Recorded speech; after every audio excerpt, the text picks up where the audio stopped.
ਸਤਿ ਸ਼੍ਰੀ ਅਕਾਲ ਨਮਸਕਾਰ ਤੁਸੀਂ ਦੇਖ ਰਹੇ ਹੋ ਸਾਂਝਾ ਟੀਵੀ ਮੈਂ ਹਾਂ ਤੁਹਾਡੇ ਨਾਲ ਅਰਸ਼ਦੀਪ ਸਟ੍ਰੇਟ ਟਾਕ ਸਿੱਧੀ ਗੱਲ ਪ੍ਰੋਗਰਾਮ ਦੇ ਵਿੱਚ ਤੁਹਾਡਾ ਸਾਰਿਆਂ ਦਾ ਸਵਾਗਤ ਹੈ। ਤੁਹਾਨੂੰ ਪਤਾ ਹੈ ਕਿ ਹਮੇਸ਼ਾ ਇਸ ਪ੍ਰੋਗਰਾਮ ਦੇ ਵਿੱਚ ਅਸੀਂ ਗੱਲਬਾਤ ਕਰਦੇ ਹਾਂ ਪੋਲਿਟਿਕਸ ਦੇ ਬਾਰੇ, ਲੀਡਰਸ ਦੇ ਬਾਰੇ, ਲੀਡਰਸ਼ਿਪ ਦੇ ਬਾਰੇ ਤੇ ਕਰੰਟ ਅਫੇਅਰਸ ਦੇ ਬਾਰੇ। ਤੇ ਉਸੇ ਤਰ੍ਹਾਂ ਹੀ ਅੱਜ ਇਸ ਪ੍ਰੋਗਰਾਮ ਦੇ ਵਿੱਚ ਗੱਲਬਾਤ ਹੋਵੇਗੀ ਕਰੋਨਾ ਦੀ ਵਿਗੜਦੀ ਸਥਿਤੀ ਦੇ ਬਾਰੇ, ਨਾਲ 15 ਅਗਸਤ ਆਜ਼ਾਦੀ ਦਾ ਦਿਹਾੜਾ ਜੋ ਮਨਾਇਆ ਜਾ ਰਿਹਾ ਉਹਦੇ ਬਾਰੇ ਗੱਲਬਾਤ ਹੋਵੇਗੀ, ਰਾਜੀਵ ਤਿਆਗੀ ਦੀ ਮੌਤ ਦੇ ਬਾਰੇ ਗੱਲਬਾਤ ਹੋਵੇਗੀ, ਜਰਨੈਲ ਸਿੰਘ ਦੀ ਸਸਪੈਂਸ਼ਨ ਦੇ ਬਾਰੇ ਗੱਲਬਾਤ ਹੋਵੇਗੀ ਤੇ ਰਾਹਤ ਲਾਹੌਰੀ ਜੀ ਦੇ ਇੰਤਕਾਮ ਦੇ ਬਾਰੇ ਜੋ ਹੈ ਉਹ ਗੱਲਬਾਤ ਹੋਵੇਗੀ। ਬਹੁਤ ਸਾਰੇ ਮੁੱਦੇ ਨੇ ਉਹਨਾਂ ਬਾਰੇ ਗੱਲਬਾਤ ਹੋਵੇਗੀ ਤੇ ਅੱਜ ਸਿੱਧੀ ਗੱਲਬਾਤ ਸਟ੍ਰੇਟ ਟਾਕ ਕਰਨ ਦੇ ਲਈ ਮੇਰੇ ਨਾਲ ਸਟੂਡੀਓ ਦੇ ਵਿੱਚ ਪਹੁੰਚੇ ਹੋਏ ਨੇ ਸਾਡੇ senior journalist mister Harpreet Singh Dhaliwal. ਆਓ ਸਵਾਗਤ ਕਰਦੇ ਹਾਂ ਤੇ ਸ਼ੁਰੂਆਤ ਕਰਦੇ ਹਾਂ ਅੱਜ ਦੇ ਪ੍ਰੋਗਰਾਮ ਦੀ। ਮਿਸਟਰ ਧਾਲੀਵਾਲ ਸਵਾਗਤ ਹੈ ਤੁਹਾਡਾ। ਸਤਿ ਸ਼੍ਰੀ ਅਕਾਲ। ਸ਼ੁਕਰੀਆ। ਸਤਿ ਸ਼੍ਰੀ ਅਕਾਲ। ਬਿਲਕੁਲ, ਜਿਵੇਂ ਅਸੀਂ ਗੱਲ ਕਰ ਰਹੇ ਹੈਗੇ ਆ ਕਿ ਭਾਰਤ ਦੇ ਵਿੱਚ ਆਜ਼ਾਦੀ ਦਾ ਦਿਹਾੜਾ ਮਨਾਇਆ ਜਾ ਰਿਹਾ ਹੈ, ਇੰਡੀਪੈਂਡੈਂਸ ਡੇ, ਸੁਤੰਤਰਤਾ ਦਿਵਸ। 73 ਸਾਲ ਹੋ ਗਿਆ ਆਜ਼ਾਦੀ ਮਿਲੇ ਹੋਏ ਨੂੰ। ਆਜ਼ਾਦੀ ਦੇ ਅਸਲ ਦੇ ਵਿੱਚ ਸਾਡੇ ਲਈ ਮਾਇਨੇ ਮੈਨੂੰ ਲੱਗਦਾ ਇੱਕ ਛੁੱਟੀ ਤੱਕ ਸੀਮਿਤ ਹੋ ਕੇ ਰਹਿ ਗਏ ਨੇ ਕਿ ਛੁੱਟੀ ਹੁੰਦੀ ਹੈ ਆਜ਼ਾਦੀ ਦੀ ਤੇ ਅਸੀਂ ਤਿਰੰਗਾ ਲਹਿਰਾਉਂਦਾ ਦੇਖਦੇ ਹੈਗੇ ਆ, ਸਾਡੇ ਪ੍ਰਧਾਨ ਮੰਤਰੀ ਸੰਬੋਧਨ ਕਰਦੇ ਹੈਗੇ ਆ, ਬਸ ਇੰਨੀ ਕੁ ਗੱਲ ਹੁੰਦੀ ਹੈ ਤੇ ਉਸ ਤੋਂ ਬਾਅਦ ਬਸ ਸਾਨੂੰ ਨਹੀਂ ਪਤਾ ਕਿ ਆਜ਼ਾਦੀ ਦੇ ਅਸਲੀ ਮਾਇਨੇ ਕੀ ਹੁੰਦੇ ਨੇ। ਤੁਹਾਨੂੰ ਕੀ ਲੱਗਦਾ ਕਿ ਸਾਨੂੰ ਆਜ਼ਾਦੀ ਮਿਲ ਚੁੱਕੀ ਹੈ ਹੁਣ? ਅੱਜ 15 ਅਗਸਤ ਅਰਸ਼ੀ ਭਾਰਤ ਦੇ ਵਿੱਚ ਪਿਛਲੇ 73 ਸਾਲਾਂ ਤੋਂ ਆਜ਼ਾਦੀ ਦੇ ਰੂਪ 'ਚ, ਇੰਡੀਪੈਂਡੈਂਸ ਦੇ ਦਿਨ ਦੇ ਰੂਪ 'ਚ ਮਨਾਇਆ ਜਾਂਦਾ ਔਰ ਹਮੇਸ਼ਾ ਹੀ ਵੱਖ-ਵੱਖ ਤਰੀਕਿਆਂ ਦੇ ਨਾਲ, ਲਹਿਜਿਆਂ ਦੇ ਨਾਲ ਇਸ ਨੂੰ ਬਚਪਨ ਤੋਂ ਆਪਾਂ ਵੀ ਇਹ ਸਾਰੇ ਸਕੂਲਾਂ ਤੋਂ ਲੈ ਕੇ ਹੁਣ ਤੱਕ ਦੀ ਇਸ ਉਮਰ ਦੇ ਤਕਾਜ਼ੇ ਤੱਕ ਆਪਾਂ ਮਨਾਉਂਦੇ ਆ ਰਹੇ ਹਾਂ ਜੀ। ਪਰ ਜਦੋਂ ਸਾਰੀ ਚੀਜ਼ ਦੇਖਦੇ ਹਾਂ, ਅੱਜ ਦੇਸ਼ ਦੇ ਰਾਸ਼ਟਰਪਤੀ ਨੇ ਸੰਬੋਧਨ ਕੀਤਾ, ਕਾਫੀ ਸਾਰੀਆਂ ਚੰਗੀਆਂ ਗੱਲਾਂ ਕੀਤੀਆਂ, ਦੇਸ਼ ਦੇ ਵਿੱਚ ਮੌਜੂਦਾ ਸਥਿਤੀ ਔਰ ਆਂਢ ਗੁਆਂਢ ਦੀਆਂ ਗੱਲਾਂ ਵੀ ਉਹਨਾਂ ਨੇ ਕੀਤੀਆਂ, ਦੇਸ਼ ਨੂੰ ਮਜ਼ਬੂਤ ਕਰਨ ਦੀ ਗੱਲ ਕੀਤੀ। ਕੱਲ੍ਹ ਦੇਸ਼ ਦੇ ਪ੍ਰਧਾਨ ਮੰਤਰੀ ਨੇ ਲਾਲ ਕਿਲੇ ਤੋਂ ਸੰਬੋਧਨ ਕਰਨਾ ਦੇਸ਼ ਨੂੰ, ਉਸ ਦੇ ਵਿੱਚ ਕੀ ਨਵੀਆਂ ਗੱਲਾਂ ਕਰਦੇ ਨੇ ਇਹ ਵੀ ਦੇਖਣ ਵਾਲੀਆਂ ਗੱਲਾਂ ਹੋਣਗੀਆਂ। 73 ਸਾਲ ਦਾ ਵਕਫਾ, 73 ਸਾਲ ਜਦੋਂ ਹੁਣ ਆਪਾਂ ਦੇਖਦੇ ਹਾਂ ਕਿ ਝੰਡੇ ਲੱਗੇ ਕਾਰਾਂ ਤੇ, ਘਰਾਂ ਤੇ, ਜਾਂ ਬਹੁਤ ਸੋਸ਼ਲ ਮੀਡੀਆ 'ਚ ਕੱਲ੍ਹ ਆ ਗਿਆ ਜੀ। 73 ਸਾਲ ਦੇ ਦੌਰ 'ਚ ਕੀ ਸਾਨੂੰ ਜਿਹੜੀ ਉਹ ਆਜ਼ਾਦੀ ਮਿਲ ਗਈ 1947 ਦੇ ਵਿੱਚ ਅੰਗਰੇਜ਼ਾਂ ਤੋਂ, ਆਜ਼ਾਦੀ ਤਾਂ ਸਾਨੂੰ ਮਿਲ ਗਈ, ਕੀ ਗੁਲਾਮੀ ਸਾਡੀ ਚਲੀ ਗਈ? ਇਸ ਗੱਲ ਤੇ ਸਾਨੂੰ ਡਿਸਕਸ ਕਰਨਾ ਜ਼ਰੂਰ ਬਣਦਾ। ਬਿਲਕੁਲ। ਦੇਸ਼ ਦੇ ਪ੍ਰਧਾਨ ਮੰਤਰੀ ਗੱਲ ਕਰਨਗੇ, ਨਵੀਂ ਟੈਕਨੀਕ ਦੀ ਜਿਹੜੀ ਆਪਾਂ ਨੂੰ ਸਾਰਿਆਂ ਨੂੰ ਆਸ ਹੈ ਉਸ ਦੀਆਂ ਗੱਲਾਂ ਹੋਣਗੀਆਂ। ਪਰ 1947 ਤੱਕ ਭਾਰਤ ਦੀ ਆਜ਼ਾਦੀ ਤੋਂ ਬਾਅਦ ਕੀ ਤਬਦੀਲੀ ਆਈ? ਕੀ ਅਸੀਂ ਸੱਚਮੁੱਚ ਆਜ਼ਾਦ ਹੋ ਕੇ ਉਸ ਲੈਵਲ ਤੇ ਪਹੁੰਚ ਕੇ 73 ਸਾਲਾਂ ਵਾਲੇ ਤੇ, ਜਿਸ ਆਜ਼ਾਦੀ ਦਾ ਮਤਲਬ ਜੇ ਗੋਰਿਆਂ ਨੂੰ ਇੱਥੋਂ ਕੱਢ ਦਿੱਤਾ ਗਿਆ ਤਾਂ ਜਿਹੜੇ ਹੁਣ ਕਾਲੇ ਇੱਥੇ ਰਾਜ ਕਰ ਰਹੇ ਨੇ ਕੀ ਇਹ ਗੋਰਿਆਂ ਤੋਂ ਬਿਹਤਰ ਨੇ? ਜਦੋਂ ਅੱਜ ਦੇ ਦਿਨ 'ਚ 2020 ਦੇ ਜਦੋਂ ਆਪਾਂ ਚੌਂਕ ਚਹਾਰਿਆਂ 'ਚ ਜਾਂਦੇ ਹਾਂ ਤਾਂ ਛੋਟੇ ਬੱਚੇ ਹੱਥਾਂ 'ਚ ਝੰਡੀਆਂ ਲੈ ਕੇ ਜਾਂ ਝੰਡੇ ਵੇਚਦੇ ਤੁਹਾਨੂੰ ਅਕਸਰ ਚੌਂਕਾਂ 'ਚ ਦਿਖਾਈ ਦੇ ਜਾਣਗੇ। ਸਭ ਤੋਂ ਪਹਿਲੀ ਗੱਲ ਤਾਂ ਇਹ ਕਿ 1947 ਤੋਂ 2020 73 ਸਾਲਾਂ ਦੇ ਵਿੱਚ ਕਿ ਉਹ ਬੱਚੇ ਜਿਹੜੇ ਨਾਬਾਲਗ ਨੇ, ਜਿਨ੍ਹਾਂ ਨੂੰ ਪੜ੍ਹਨਾ ਚਾਹੀਦਾ ਸੀ, ਜਿਨ੍ਹਾਂ ਨੂੰ ਸਕੂਲ 'ਚ ਐਜੂਕੇਸ਼ਨ ਮਿਲਣੀ ਚਾਹੀਦੀ ਸੀ, ਕਿ ਉਹਨਾਂ ਨੂੰ ਆਜ਼ਾਦੀ ਮਿਲ ਗਈ ਹੈ? ਸਭ ਤੋਂ ਵੱਡਾ ਸਵਾਲ ਇਹ ਖੜਾ ਹੁੰਦਾ। ਬਿਲਕੁਲ। ਉਸ ਤੋਂ ਬਾਅਦ 'ਚੋਂ ਜਿਹੜੀ ਦੇਸ਼ ਦੇ ਵਿੱਚ ਨਾਅਰਾ ਲਾਇਆ ਜਾਂਦਾ ਸੀ ਭਾਰਤ ਮਾਤਾ ਹੈ, ਉਹਨੂੰ ਸਾਡੀ ਦੇਸ਼ ਦੀ ਧਰਤੀ ਨੂੰ ਮਾਤਾ ਦੇ ਰੂਪ 'ਚ ਕਿਹਾ ਜਾਂਦਾ। ਉੱਥੇ ਧੀਆਂ ਧਰਾਣੀਆਂ ਦੀਆਂ ਗੱਲਾਂ ਬਹੁਤ ਕੀਤੀਆਂ ਜਾਂਦੀਆਂ ਨੇ, ਕਿਉਂਕਿ ਤੁਸੀਂ ਸਾਰੀਆਂ ਕੁੜੀਆਂ, ਤੁਸੀਂ ਚਾਹੇ ਇਸ ਲੈਵਲ 'ਤੇ ਤੁਸੀਂ ਬੈਠੇ ਹੋ, ਕੁਛ ਤਾਂ ਹੋ ਸਕਦੀਆਂ ਨੇ, ਪਰ ਤੁਹਾਡੇ ਤੋਂ ਇਲਾਵਾ 70, 80, 90% ਲੜਕੀਆਂ ਇਹੋ ਜਿਹੀਆਂ ਨੇ ਕਿ ਉਹਨਾਂ ਨੂੰ ਪੂਰਨ ਆਜ਼ਾਦੀ ਮਿਲ ਗਈ ਹੈ। ਜਿਸ ਦੇਸ਼ ਦੇ ਵਿੱਚ ਇਹ ਕਿਹਾ ਜਾਂਦਾ ਹੈ ਕਿ ਬੇਟੀ ਪੜ੍ਹਾਓ ਔਰ ਬੇਟੀ ਬਚਾਓ, ਜਦੋਂ ਉਹਨਾਂ ਲੜਕੀਆਂ ਦੇ ਨਾਲ ਰੇਪ ਦੀਆਂ ਘਟਨਾਵਾਂ, ਉਹਨਾਂ ਦੀ ਮਰਡਰ ਦੀਆਂ ਘਟਨਾਵਾਂ ਉਹਨਾਂ ਸੂਬਿਆਂ ਦੇ ਵਿੱਚ ਹੁੰਦੀਆਂ ਨੇ ਜਿੱਥੇ ਜਾ ਕੇ ਦੇਸ਼ ਦੇ ਵੱਡੇ ਨੇਤਾ, ਵੱਡੇ ਲਲਕਾਰੇ ਤੇ ਜਕਾਰੇ ਮਾਰਦੇ ਆ, ਕੀ ਉਹਨਾਂ ਨੂੰ ਆਜ਼ਾਦੀ ਮਿਲ ਗਈ ਹੈ? ਉਸ ਤੋਂ ਇਲਾਵਾ ਦੇਸ਼ ਦੇ ਵਿੱਚ ਜਿਹੜੀ ਜਨਤਾ, ਜਦੋਂ ਅਸੀਂ ਕਰਪਸ਼ਨ ਦੀ ਗੱਲ ਕਰਦੇ ਹਾਂ, ਦੇਸ਼ ਦੇ ਵਿੱਚ ਇਹ ਕਿਹਾ ਗਿਆ ਸੀਗਾ ਜਦੋਂ ਦੇਸ਼ ਦੀ ਆਜ਼ਾਦੀ ਤੋਂ ਪਹਿਲਾਂ ਬਾਲ ਗੰਗਾਧਰ ਤਿਲਕ ਜਾਂ ਫਿਰ ਮਹਾਤਮਾ ਗਾਂਧੀ ਉਹਨੇ ਨਾਅਰੇ ਲਾਉਂਦੇ ਸੀ, ਉਹ ਕਹਿੰਦੇ ਸੀ ਕਿ ਦੇਸ਼ ਨੂੰ ਅਸੀਂ ਸਵਦੇਸ਼ੀ ਚੀਜ਼ਾਂ ਆਪਣੀਆਂ ਅਪਣਾਉਣੀਆਂ ਨੇ, ਕਿਉਂਕਿ ਬਾਹਰਲੇ ਗੋਰੇ ਜਿਹੜੇ ਮੈਨਚੈਸਟਰ ਤੋਂ ਇੱਥੋਂ ਸਾਡਾ ਕੱਚਾ ਸਮਾਨ ਲੈ ਕੇ ਇੰਗਲੈਂਡ ਚਲੇ ਜਾਂਦੇ ਆ, ਉੱਥੋਂ ਤਿਆਰ ਕਰਕੇ ਫਿਰ ਇੱਥੇ ਆ ਕੇ ਭਾਰੀ ਵੱਡੇ ਰੇਟਾਂ ਸਾਨੂੰ ਵੇਚਦੇ ਆ, ਅਸੀਂ ਆਪਣੇ ਆਪ ਨੂੰ ਸਵਦੇਸ਼ੀ ਬਣਾਉਣਾ ਹੈ। ਸਵਦੇਸ਼ੀ ਵਾਲਾ ਚਸ਼ਮਾ ਤਾਂ ਨਜ਼ਰ ਆਉਂਦਾ ਹੈ ਜਦੋਂ ਸਾਡੇ ਦੇਸ਼ ਦੇ ਪ੍ਰਧਾਨ ਮੰਤਰੀ ਗੱਲ ਕਰਦੇ ਆ। ਉਹ ਕਹਿੰਦੇ ਜੀ ਹਾਂ ਆਪਾਂ ਨੇ ਮੇਡ ਇਨ ਇੰਡੀਆ ਬਣਾਉਣਾ ਹੈ। ਹੁਣ ਜਦੋਂ ਮੇਡ ਇਨ ਇੰਡੀਆ ਦਾ ਨਾਰਾ ਲਾਉਂਦੇ ਆ, ਉਸ ਤੋਂ ਬਾਅਦ ਫਿਰ 3600 ਜਾਂ 3500 ਕਰੋੜ ਦੀ ਜਿਹੜੀ ਪਟੇਲ ਸਾਹਿਬ ਦੀ ਮੂਰਤੀ ਬਣਦੀ ਆ, ਉਹ ਸਾਰੀ ਚਾਈਨਾ 'ਚ ਬਣ ਕੇ ਆਉਂਦੀ ਹੈ ਜੀ। ਜਾਂ ਫਿਰ ਜਿੰਨੇ ਵੀ ਇਹਨਾਂ ਦੇ ਕੋਈ ਵੱਡੇ ਫੰਕਸ਼ਨ ਤੇ ਪ੍ਰਬੰਧ ਕੀਤੇ ਜਾਂਦੇ ਆ, ਜਾਂ ਫਿਰ ਭਾਰਤ ਦਾ ਜਿਹੜਾ ਮੌਜੂਦਾ ਸਮੇਂ ਦੇ ਵਿੱਚ ਜਿੱਥੇ PM ਕੇਅਰ ਫੰਡ ਨਵਾਂ ਹੋਇਆ, ਉਹਦੇ ਵਿੱਚ ਵਿਦੇਸ਼ੀ ਚੀਜ਼ਾਂ ਦੇ ਜਾਂ ਫੰਡਿੰਗ ਆਉਣ ਦੀਆਂ ਬਹੁਤ ਸਾਰੀਆਂ ਚਰਚਾਵਾਂ ਹੁੰਦੀਆਂ ਨੇ। ਹੁਣ ਇਹਨਾਂ ਸਾਰੀਆਂ ਚੀਜ਼ਾਂ 'ਚ ਉਹ ਉੱਪਰ ਨੂੰ ਦੇਖਣ ਨੂੰ ਤਾਂ ਲੱਗਦਾ ਕਿ ਅਸੀਂ ਤਰੱਕੀ ਵੱਲ ਨੂੰ ਜਾ ਰਹੇ ਹਾਂ। ਹੁਣ ਸਵਦੇਸ਼ੀ ਦੇ ਨਾਂ ਤੇ ਜਿਹੜਾ ਸਾਡੇ ਦੇਸ਼ ਦੇ ਵਿੱਚ ਅਰਸ਼ ਜੀ 90% ਜਿਹੜਾ ਸਾਡਾ ਕੰਮਕਾਜ ਹੈ ਹੱਥੀ ਕੰਮ ਨੇ। ਹੁਣ ਜਿਹੜੇ ਹੱਥੀ ਕੰਮ ਵਾਲਿਆਂ ਨੇ ਜਿਸ ਤਰੀਕੇ ਨਾਲ ਉਹਨਾਂ ਨੂੰ ਇੱਕ ਤਰੀਕੇ ਨਾਲ ਬਾਉਂਡ ਕੀਤਾ ਜਾ ਰਿਹਾ ਹੈ, ਜਿਸ ਤਰੀਕੇ ਨਾਲ ਉਹਨਾਂ ਨੂੰ ਖਿੱਚਿਆ ਤੁਰਿਆ ਜਾ ਰਿਹਾ ਹੈ, ਵੱਡੇ ਧੰਨਾ ਸੇਠਾਂ ਦੇ ਹੱਥਾਂ 'ਚ ਸਾਰਾ ਕੁਝ ਦਿੱਤਾ ਜਾ ਰਿਹਾ ਹੈ, ਉਹਨਾਂ ਵਾਸਤੇ ਆਜ਼ਾਦੀ ਆ ਗਈ ਜਿਹੜੇ ਵਿਚਾਰੇ ਹੱਥੀ ਕੰਮ ਕਰਦੇ ਸੀ। ਹੁਣ ਜਿਹੜੇ ਇਹ ਸਾਰੇ ਹਾਲਾਤ ਬਣਦੇ ਜਾ ਰਹੇ ਆ, ਇਸ ਦੇ ਨਾਲ ਸਾਡਾ ਦੇਸ਼ ਕਿੱਥੇ ਜਾ ਕੇ ਖੜੂਗਾ। ਅਸੀਂ ਦਿਖਾਵਾ ਤਾਂ ਗੱਲਾਂ ਬਾਤਾਂ ਤਾਂ ਬਹੁਤ ਕਰ ਰਹੇ ਹਾਂ। ਉਸ ਤੋਂ ਇਲਾਵਾ ਕਿ ਸਿਹਤ ਸੰਭਾਲ ਦੇ ਮਾਮਲੇ ਦੇ ਵਿੱਚ ਜਿੱਥੇ ਸਾਡਾ ਹਸਪੀਟਲ ਦੇ ਮਾਮਲੇ 'ਚ ਜਦੋਂ ਅਸੀਂ ਡਾਟਾ ਕੱਢ ਕੇ ਦੇਖਦੇ ਹਾਂ ਤਾਂ ਅਸੀਂ ਦੁਨੀਆ 'ਚ ਕਿੱਥੇ ਖੜੇ ਹਾਂ, ਕਿ ਉਹ ਸਿਹਤ ਸੇਵਾਵਾਂ ਦੇ ਮਾਮਲੇ 'ਚ ਸਾਨੂੰ ਪੂਰਨ ਰੂਪ ਵਿੱਚ ਆਜ਼ਾਦੀ ਮਿਲ ਗਈ ਹੈ। ਇਹ ਸਾਰੇ ਸਵਾਲ ਤੁਹਾਨੂੰ ਅੱਖਾਂ ਟੱਡ ਕੇ ਮੂੰਹ ਖੋਲ ਕੇ ਤੁਹਾਡੇ ਤੋਂ ਜਵਾਬ ਮੰਗ ਰਹੇ ਆ। ਮੈਂ ਤੁਹਾਨੂੰ ਪਿਛਲੇ ਪਾਸੇ ਥੋੜਾ ਜਿਹਾ ਲੈ ਜਾਂਦਾ, ਜੋ 1945 ਦੇ ਵਿੱਚ ਵੰਡ ਹੋਈ ਸੀ, ਜਦੋਂ 1945 ਦੇ ਵਿੱਚ ਸੈਕੰਡ ਵਰਲਡ ਵਾਰ ਚੱਲ ਰਹੀ ਸੀ, ਤਾਂ ਇੰਗਲੈਂਡ ਦੇ ਪ੍ਰੈਜ਼ੀਡੈਂਟ ਹੁੰਦੇ ਸੀ, ਪ੍ਰਾਈਮ ਮਿਨਿਸਟਰ ਹੁੰਦੇ ਸੀ ਵਿੰਸਟਨ ਚਰਚਲ। ਬੜਾ ਬਾਕਾਬਲ ਵਿਅਕਤੀ ਸੀ, ਕਿਉਂਕਿ ਭਾਰਤ ਨੇ ਇੰਗਲੈਂਡ ਦੇ ਨਾਲ ਖੜ ਕੇ ਵਿਸ਼ਵ ਯੁੱਧ ਦੇ ਵਿੱਚ ਉਹਨਾਂ ਦਾ ਸਾਥ ਦਿੱਤਾ ਸੀ ਔਰ ਬਹੁਤ ਸਾਰੇ ਸੰਘਰਸ਼ 1939 1942 ਚ ਭਾਰਤ ਛੱਡੋ ਅੰਦੋਲਨ ਚੱਲ ਰਿਹਾ ਸੀ।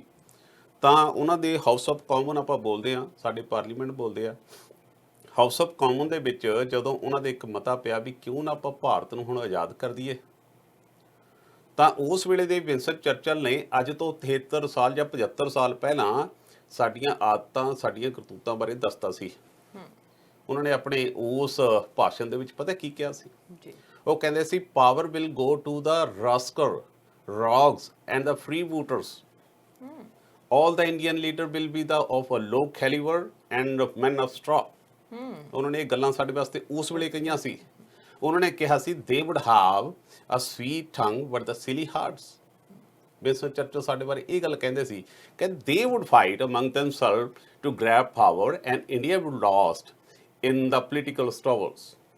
ਔਰ ਅਖੀਰ 'ਚ ਜਿਹੜੀ ਉਹਨਾਂ ਨੇ ਗੱਲ ਕਹੀ, ਉਹਨਾਂ ਨੇ ਕਿਹਾ ਸੀ one day would come when water and air would be taxed in India। ਸੋ ਸਾਡੇ ਬਾਰੇ 75 ਸਾਲ ਪਹਿਲਾਂ ਉਹਨਾਂ ਨੇ ਗੱਲ ਕਰਤੀ ਸੀ ਜੀ। ਸੋ ਹੁਣ ਤੁਸੀਂ ਇਹ ਸਾਰੀਆਂ ਚੀਜ਼ਾਂ ਜਿਹੜੀਆਂ ਮੈਂ ਤੁਹਾਡੇ ਨਾਲ ਜ਼ਿਕਰ ਕੀਤੀਆਂ ਨੇ ਵਿੰਸਟਨ ਚਰਚਲ ਦੀਆਂ, ਹੁਣ ਸਾਡੇ ਤਾਂ ਸੱਚਾਈ ਬੈਠ ਰਹੀ ਹੈ ਕਿ ਨਹੀਂ ਬੈਠ ਰਹੀ? ਸਾਡੇ ਕੈਲੀਬਰ ਘਟੀਆ ਕੈਲੀਬਰ ਦੇ ਝੂਠ ਤੂਫਾਨ ਵਾਲੇ ਸਾਡੇ ਲੀਡਰ ਹਨ ਕਿ ਨਹੀਂ ਹਨ ਉੱਦਾਂ ਦੇ ਜੀ? ਇਹਨਾਂ ਦਾ ਕਰੈਕਟਰ ਕੀ ਹੈ ਕਿ ਨਹੀਂ ਹੈ? ਇਹਨਾਂ ਦਾ ਮੂੰਹ ਮਿੱਠੇ ਨੇ ਤੇ ਹਾਰਟ ਸਿਲੀ ਨੇ, ਕਹਿੰਦੇ ਕੁਛ ਨੇ ਕਰਦੇ ਕੁਛ ਨੇ, ਇਹ ਆਪਣੇ ਤੇ ਨਿਭਦਾ ਕਿ ਨਹੀਂ ਨਿਭਦਾ? ਔਰ ਜਿਹੜਾ ਆਪਸ ਵਿੱਚ ਲੜਾਈਆਂ ਲੜ ਕੇ ਇੱਕ ਦੂਸਰੇ ਨੂੰ ਮਾਰ ਕੇ ਪਾਵਰ ਗ੍ਰੈਬ ਕਰਨ ਤੱਕ ਦਾ ਰਹਿ ਗਿਆ। ਔਰ ਇਸ ਵੇਲੇ ਭਾਰਤ ਦੇ ਵਿੱਚ ਹਵਾ ਪਾਣੀ ਤੇ ਟੈਕਸ ਹੈ ਕਿ ਨਹੀਂ ਹੈ ਸਾਰੀਆਂ ਚੀਜ਼ਾਂ ਤੇ। ਸੋ ਉਹ ਚੀਜ਼ਾਂ ਉਹ ਦੂਰਅੰਦੇਸ਼ੀ ਵਾਲੇ ਲੋਕ ਉਸ ਵੇਲੇ ਕਹਿ ਗਏ ਸੀ। ਉਹਨਾਂ ਨੇ ਉਹ ਕਹੀਆਂ ਸੀ ਕਿ ਅੱਜ ਅਸੀਂ 73 ਸਾਲ ਬਾਅਦ ਇਹ ਐਕਸਪੈਕਟ ਕਰ ਸਕਦੇ ਹਾਂ ਕਿ ਭਾਰਤ ਆਜ਼ਾਦ ਹੋ ਗਿਆ, ਕਿ ਸਾਨੂੰ ਅਸਲ ਆਜ਼ਾਦੀ ਮਿਲ ਗਈ ਹੈ। ਇਹਨਾਂ ਸਾਰੀਆਂ ਚੀਜ਼ਾਂ ਦੇ ਵਿੱਚ ਹੁਣ ਜਿਹੜੀਆਂ ਸਾਡੀਆਂ ਥੰਮ ਸਮਝੇ ਜਾਂਦੇ ਸੀਗੇ ਭਾਰਤ ਦੇ, ਜਦੋਂ ਸਾਡਾ ਸੱਤਵੇਂ ਵਿਜੇਤੇ ਦਾ ਜਿਹੜਾ ਭਾਰਤ ਦਾ ਬੜਾ ਸੋਹਣਾ ਨਿਸ਼ਾਨ ਹੈ, ਕਿ ਉਹ ਸਾਰੀਆਂ ਚੀਜ਼ਾਂ ਕਾਮਯਾਬ ਨੇ ਜਾਂ ਕਾਇਮ ਨੇ। ਸਾਡੀ ਜੁਡੀਸ਼ਰੀ ਜਿਹੜੀ ਕਿ ਰੱਬ ਤੋਂ ਬਾਅਦ ਦੂਸਰਾ ਰੂਪ ਮੰਨਿਆ ਜਾਂਦਾ, 2018 ਦੇ ਵਿੱਚ ਸੁਪਰੀਮ ਕੋਰਟ ਦੇ ਸੁਪਰੀਮ ਜੱਜ ਕਿਹੜੇ ਸੀਗੇ? Justice Kurian Joseph, justice Chelameswar, justice Ranjan Gogoi, justice Madan Lokur, ਜਦੋਂ 4 ਸੁਪਰੀਮ ਕੋਰਟ ਦੇ ਜੱਜ ਪ੍ਰੈਸ ਕਾਨਫਰੰਸ ਕਰਦੇ ਆ ਤੇ ਕਹਿੰਦੇ ਆ ਕਿ ਭਾਰਤ 'ਚ ਡੈਮੋਕ੍ਰੇਸੀ ਨੂੰ ਖਤਰਾ, ਕਿ ਉਸ ਵੇਲੇ ਸਾਨੂੰ ਲੱਗਦਾ ਕਿ ਅਸੀਂ ਪੂਰਨ ਰੂਪ ਵਿੱਚ ਆਜ਼ਾਦ ਹੋ ਗਏ ਆ। ਵੱਡੀਆਂ ਵੱਡੀਆਂ ਸੰਸਥਾਵਾਂ, ਚਾਹੇ ਉਹ CBI ਹੈ ਜਾਂ ਫਿਰ ED ਹੈ ਜਾਂ ਫਿਰ ਹੋਰ ਸੰਸਥਾਵਾਂ ਨੇ, ਜੋ ਸਾਰੀਆਂ ਨੂੰ ਇੱਕ ਪਿੰਜਰੇ ਦੇ ਵਿੱਚ ਬੰਨ੍ਹ ਕੇ ਰੱਖਿਆ ਹੋਇਆ ਜੀ। ਲੋੜ ਪੈਣ ਤੇ ਪੋਲੀਟੀਕਲ ਪਾਰਟੀਆਂ ਨੂੰ ਖਰਾਬ ਕੀਤਾ ਜਾਂਦਾ ਹੈ। ਫਿਰ ਵਿੰਸਟਨ ਚਰਚਲ ਦੀਆਂ ਉਹ ਲਾਈਨਾਂ ਤੇ ਮੌਜੂਦਾ ਹਾਲਾਤ ਇਸ ਗੱਲ ਵੱਲ ਨੂੰ ਇਸ਼ਾਰਾ ਕਰਦੇ ਆ ਕਿ ਅਸੀਂ ਆਜ਼ਾਦ ਹੋ ਗਏ ਆ ਜਾਂ ਫਿਰ ਅਸੀਂ ਚਿਹਰਾ ਮੂਹਰਾ ਬਦਲ ਗਿਆ। ਜੀ ਹੁਣ ਗੁਲਾਮ ਅਸੀਂ ਉੱਥੇ ਦੇ ਉੱਥੇ ਆ, ਔਰ ਜਿਸ ਤਰੀਕੇ ਨਾਲ ਇੱਕ ਅਸੀਂ ਗੁਲਾਮੀ ਵੱਲ ਨੂੰ ਵੱਧ ਰਹੇ ਹਾਂ, ਕਿਉਂਕਿ ਵੱਡੀਆਂ ਇੰਡਸਟਰੀਆਂ, ਵੱਡੇ ਘਰਾਣੇ ਸਾਡੇ ਤੇ ਕਬਜ਼ਾ ਕਰ ਰਹੇ ਨੇ। ਭਾਰਤ ਦੀ ਕਿਸਾਨੀ, ਆ ਪਿੱਛੇ ਜਿਹੜਾ ਆਰਡੀਨੈਂਸ ਆਇਆ, ਉਸ ਆਰਡੀਨੈਂਸ ਤੋਂ ਬਾਅਦ ਤੁਸੀਂ ਅੰਦਾਜ਼ਾ ਲਾ ਸਕਦੇ ਹੋ ਅਰਸ਼ ਜੀ ਕਿ ਸਾਡੇ ਗਲ ਘੁੱਟਣ ਦੀਆਂ ਕਿੰਨੀਆਂ ਤਿਆਰੀਆਂ ਚੱਲ ਰਹੀਆਂ ਨੇ। ਜਿਹੜੀਆਂ ਫਸਲਾਂ ਦੇ ਰੇਟ ਕਹੇ ਜਾ ਰਿਹਾ ਕਿ ਜਿੱਥੇ ਮਰਜ਼ੀ ਮੰਡੀ 'ਚ ਜਾ ਕੇ ਵੇਚ ਲਿਓ, 1 ਸਾਲ ਵਧਾ ਕੇ ਦੂਜੇ ਦਿਨ ਸਾਡੀਆਂ ਖੁਦਕੁਸ਼ੀਆਂ 3 ਗੁਣਾ ਨਾ ਵਧੀਆ। ਮੇਰੀ ਗੱਲ ਯਾਦ ਰੱਖਿਓ ਕਿ ਅਸੀਂ ਆਜ਼ਾਦ ਹੋ ਗਏ ਆ। ਇਹ ਸਾਰੀਆਂ ਗੱਲਾਂ ਨੇ ਜਿਹੜੀਆਂ ਬਹੁਤ ਸਾਰੇ ਸਵਾਲ ਮੰਗ ਰਹੀਆਂ ਨੇ, ਪਰ ਹਾਂ ਸਾਡੇ ਦੇਸ਼ ਦਾ ਆਜ਼ਾਦੀ ਦਾ ਦਿਵਸ ਹੈ, ਸਾਨੂੰ ਇਹਨੂੰ ਮਨਾਉਣਾ ਚਾਹੀਦਾ, ਸਾਨੂੰ ਆਸ ਕਰਨੀ ਚਾਹੀਦੀ ਹੈ। ਪਰ ਮੁੱਦਤਾਂ ਤੋਂ ਸਾਨੂੰ ਆਸਾਂ ਤਾਂ ਬਹੁਤ ਨੇ ਕਿ ਉਹ ਸਾਡੀਆਂ ਪੂਰੀਆਂ ਹੁੰਦੀਆਂ ਨੇ ਜਾਂ ਨਹੀਂ ਹੁੰਦੀਆਂ ਨੇ। ਇਹ ਸਾਰੀਆਂ ਚੀਜ਼ਾਂ ਦੇਖਣ ਵਾਲੀਆਂ ਹੋਣਗੀਆਂ। ਆਜ਼ਾਦੀ ਮੁਬਾਰਕ। ਤੁਸੀਂ ਬਹੁਤ ਸਾਰੇ ਪ੍ਰਸ਼ਨ ਜਿਹੜੇ ਹੈਗੇ ਆ ਉਹ ਸਾਡੇ ਸਾਹਮਣੇ ਲੈ ਕੇ ਆਉਂਦੇ ਆ ਕਿ ਸਵਾਲੀਆ ਚਿੰਨ੍ਹ ਹੈਗੇ ਨੇ। ਜਿਹੜਾ ਅਮੀਰ ਹੈ ਉਹ ਤਾਂ ਹੋਰ ਅਮੀਰ ਹੁੰਦਾ ਜਾ ਰਿਹਾ ਤੇ ਜਿਹੜਾ ਗਰੀਬ ਹੈ ਉਹ ਹੋਰ ਗਰੀਬ ਹੁੰਦਾ ਜਾ ਰਿਹਾ। ਉਹ ਗਰੀਬੀ ਦੀ ਦਲਦਲ ਦੇ ਵਿੱਚ ਧੱਸਦਾ ਹੀ ਜਾ ਰਿਹਾ ਹੈਗਾ। ਉਹਨੂੰ ਲੱਗਦਾ ਕਿ ਮੈਂ ਬਹੁਤ ਵਧੀਆ ਮੁਲਕ ਦੇ ਵਿੱਚ ਰਹਿੰਦਾ ਆ। ਜੇ ਉਹ ਆਪਦਾ ਇੱਕ ਡ੍ਰੀਮ ਲੈਂਡ ਬਣਾ ਵੀ ਲੈਂਦੇ ਨੇ, ਪਰ ਬਾਹਰ ਕੀ ਕੁਝ ਹੋ ਰਿਹਾ, ਸਰਕਾਰਾਂ ਕੀ ਕੁਝ ਕਰ ਰਹੀਆਂ ਨੇ। ਸਰਕਾਰਾਂ ਤੋਂ ਜੇ ਅਸੀਂ ਦੇਖਦੇ ਹਾਂ, ਉਹਨਾਂ ਤੋਂ ਉਮੀਦ ਇਹ ਲਗਾਈ ਜਾਂਦੀ ਹੈ ਕਿ ਗਰੀਬੀ ਦੂਰ ਹੋਊਗੀ, ਪਾਪੂਲੇਸ਼ਨ ਤੇ ਕੰਟਰੋਲ ਹੋਊਗਾ, ਟੈਕਨੋਲੋਜੀ ਦਾ ਵਿਕਾਸ ਹੋਊਗਾ, ਸਿਹਤ ਦੇ ਵਿੱਚ ਸੁਧਾਰ ਹੋਊਗਾ ਤੇ ਹੋਰ ਬਹੁਤ ਸਾਰੀਆਂ ਚੀਜ਼ਾਂ ਹੈਗੀਆਂ ਨੇ। ਐਜੂਕੇਸ਼ਨ ਜਿਹੜੀ ਹੈਗੀ ਆ ਉਹ ਵਧੀਆ ਹੋਊਗੀ। ਧਰਮ ਦੇ ਨਾਂ ਦੇ ਉੱਤੇ ਭੇਦਭਾਵ ਕਰਨੋਂ ਅਸੀਂ ਕਦੋਂ ਹਟਾਂਗੇ। ਸੋ ਇਹ ਸਾਰੇ ਕੁਐਸਚਨ ਹੈਗੇ ਨੇ ਜਿਨ੍ਹਾਂ ਦੇ ਸਵਾਲ ਦੇ ਜਿਹੜੇ ਜਵਾਬ ਸਾਨੂੰ ਚਾਹੀਦੇ ਹੈਗੇ ਨੇ। ਤੁਸੀਂ ਬੜੀ ਸੋਹਣੀ ਗੱਲ ਕਹੀ ਹੈ ਜਿਹੜੀ ਮੈਂ ਮਿਸ ਕਰ ਗਿਆ ਸੀ। ਭਾਰਤ ਦੇ ਵਿੱਚ ਭਾਰਤ ਇੱਕ ਧਰਮ ਨੇਕ ਦਾ ਨਾਰਾ ਜਿਹੜਾ ਚੱਲਿਆ, ਤਾਂ ਜਦੋਂ ਸੰਵਿਧਾਨ ਲਿਖਿਆ ਗਿਆ ਕਿ ਸਾਰੇ ਧਰਮਾਂ ਨੂੰ ਇੱਕ ਬਰਾਬਰ ਅਹਿਮੀਅਤ ਦਿੱਤੀ ਜਾਊਗੀ। ਸੰਵਿਧਾਨ ਦੇ ਮੁਤਾਬਕ ਆਜ਼ਾਦੀ ਦਾ ਆਧਾਰ ਇਹ ਹੈ ਕਿ ਸੰਵਿਧਾਨ ਤੇ ਮੁਲਕ ਨੇ ਚੱਲਣਾ ਹੈ। ਕਿ ਦੇਸ਼ ਦੇ ਵਿੱਚ ਧਰਮ ਨੂੰ ਮਨਾਉਣ ਦੀ ਇਸ ਵੇਲੇ ਆਜ਼ਾਦੀ ਤੁਹਾਨੂੰ ਲੱਗਦੀ ਹੈ? ਜਿਹੜੇ ਹਾਲਾਤ ਹੋ ਰਹੇ ਨੇ, ਜੋ ਇੱਥੇ ਬੁਰਸ਼ਾਗਰਦੀ ਹੋ ਰਹੀ ਹੈ, ਜੋ ਗੁੰਡਾਗਰਦੀ ਹੋ ਰਹੀ ਹੈ, ਜੋ ਦੂਜੇ ਧਰਮਾਂ ਨੂੰ ਡਰਾਉਣ ਦੀ ਕੋਸ਼ਿਸ਼ ਕੀਤੀ ਜਾ ਰਹੀ ਹੈ, ਜੋ ਇਹ ਦੱਸਣ ਦੀ ਕੋਸ਼ਿਸ਼ ਕੀਤੀ ਜਾ ਰਹੀ ਹੈ ਕਿ ਤੁਸੀਂ ਕੀ ਖਾਣਾ ਹੈ, ਕੀ ਪਾਉਣਾ ਹੈ, ਇਹ ਸਾਡੇ ਮੁਤਾਬਕ ਚੱਲੂਗਾ, ਕਿ ਇਹ ਭਾਰਤ ਦੀਆਂ ਆਜ਼ਾਦੀ ਦੀਆਂ ਨਿਸ਼ਾਨੀਆਂ ਹਨ? ਇਹ ਬਹੁਤ ਵੱਡੇ ਸਵਾਲ ਨੇ ਜਿਹੜੇ ਸਾਡੇ ਸਾਹਮਣੇ ਖੜੇ। ਜੀ ਬਿਲਕੁਲ, ਇਹਨਾਂ ਦੇ ਆਨਸਰ ਪਤਾ ਨਹੀਂ ਸਾਨੂੰ ਮਿਲਨੇ ਆ ਕਿ ਨਹੀਂ ਮਿਲਨੇ। ਪਰ ਅਸੀਂ ਜੇ ਆਜ਼ਾਦੀ ਦੀ ਗੱਲ ਕਰੀਏ, 1947 ਦੇ ਵਿੱਚ ਭਾਰਤ ਆਜ਼ਾਦ ਹੋਇਆ ਸੀ। ਵੰਡ ਦੇ ਸਮੇਂ ਜਿਹੜੇ ਲੋਕ ਸੀਗੇ ਉਹਨਾਂ ਨੂੰ ਪਤਾ ਉਹਨਾਂ ਦੇ ਦਿਲ ਤੇ ਕੀ ਬੀਤਦੀ ਸੀ। ਉਹਨਾਂ ਨੂੰ ਪਤਾ ਹੈ ਕਿ ਵੰਡ ਕਿਵੇਂ ਹੁੰਦੀ ਹੈ। ਉਹਨਾਂ ਨੂੰ ਪਤਾ ਹੈ ਕਿ ਇੱਕ ਮੁਲਕ ਦੋਆਂ ਹਿੱਸਿਆਂ ਦੇ ਵਿੱਚ ਕਿਵੇਂ ਵੰਡਿਆ ਜਾਂਦਾ। ਉਹਨਾਂ ਨੂੰ ਪਤਾ ਹੈ ਕਿ ਇੱਕ ਭਾਰਤ ਦੇ ਵਿੱਚੋਂ ਭਾਰਤ ਤੇ ਪਾਕਿਸਤਾਨ ਜਦੋਂ ਵੱਖ ਹੁੰਦਾ ਹੈਗਾ ਉਦੋਂ ਕੀ ਹਾਲਾਤ ਸੀਗੇ। ਜਿਹੜੇ ਲੋਕ ਹਜੇ ਤੱਕ ਜਿਉਂਦੇ ਹੋਣਗੇ ਉਹਨਾਂ ਨੂੰ ਪਤਾ ਹੈ ਕਿ ਆਪਣਿਆਂ ਦੇ ਵਿਛੜਨ ਦਾ ਕੀ ਦੁੱਖ ਹੁੰਦਾ ਹੈਗਾ ਆ। ਜਿਹੜੇ ਲੋਕ ਇੱਥੇ ਦੁਨੀਆ ਦੇ ਵਿੱਚ ਨਹੀਂ ਹੈਗੇ ਜਾਂ ਉਹਨਾਂ ਨੇ ਆਪਣੇ ਦਾਦੇ ਨਾਨਿਆਂ ਤੋਂ ਕਹਾਣੀਆਂ ਸੁਣੀਆਂ, ਸਿਰਫ ਉਹੀ ਅੰਦਾਜ਼ਾ ਲਗਾ ਸਕਦੇ ਆ। ਪਰ ਆਉਣ ਵਾਲੀ ਜਨਰੇਸ਼ਨ ਨੂੰ ਨਹੀਂ ਪਤਾ ਕਿ ਇੰਡੀਪੈਂਡੈਂਸ ਕੀ ਸੀਗੀ, ਕੀ ਸੀ ਆਜ਼ਾਦੀ। ਸੋ ਇਹ ਨਹੀਂ ਪਤਾ। ਆਉਣ ਵਾਲੀਆਂ ਜਨਰੇਸ਼ਨ ਨੂੰ ਦੱਸਣਾ ਚਾਹੀਦਾ ਕਿ ਕੀ ਕੁਝ ਹੋਇਆ ਸੀ ਉਸ ਟਾਈਮ ਦੇ ਉੱਤੇ। ਤੇ ਹੁਣ ਵੀ ਜਦੋਂ ਅਸੀਂ ਭਾਰਤ ਪਾਕਿਸਤਾਨ ਦੀ ਗੱਲ ਕਰਦੇ ਹਾਂ, ਪਾਕਿਸਤਾਨੀ ਭਾਈਚਾਰਾ 14 ਨੂੰ ਆਪਣਾ ਇੰਡੀਪੈਂਡੈਂਸ ਡੇ ਮਨਾ ਚੁੱਕਿਆ ਹੈਗਾ।